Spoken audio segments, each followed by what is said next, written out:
Good afternoon, Absolute Travel. Absolute Travel in Manhattan has been sending American tourists to Iran for more than a decade.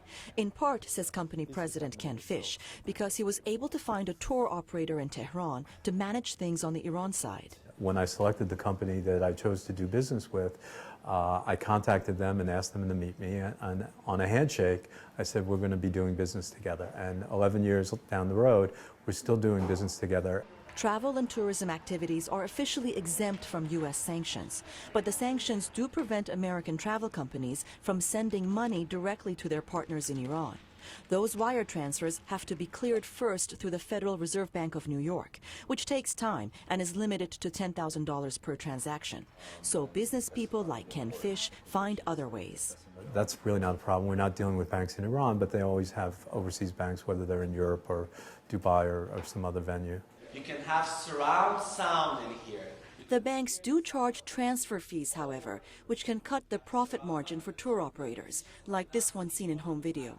And the sanctions also influence the spending habits of tourists in Iran because of the lack of credit cards or debit card services. I would love to see more round. The sanctions have also led to a drawdown in Western investment. Quiche Island, for example, was poised in the 1970s to become a major tourist paradise. But economist Fariborz Qadar says that potential has not been realized. If you Google Quiche, you can find a series of very chic hotels. But in fact, some of these hotels only exist online. They haven't actually been built. Hotel construction has fallen behind hotels which were scheduled to be completed 5 years ago. As the Europeans leave, other players take their place. There's no doubt that the Chinese will, to some extent, invest in this. Sohrab Sobani is a business consultant who recently co-authored an article on Iran's economy for the Harvard International Review. This is a natural thing. When Chinese and Asians see there is a market for them in Iran, there is no doubt that in addition to their investments in oil and gas, they will make an investment in tourism as well. But Fariborz Qadar says that may not provide enough help for the tourist sector.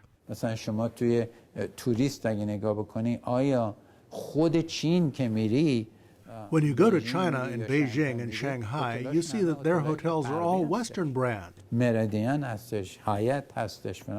Meridian and the Hyatt and others.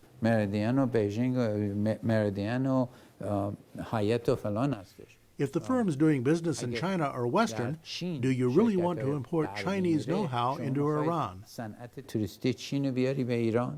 Despite sanctions and a loss of foreign investment, there are some positive indicators.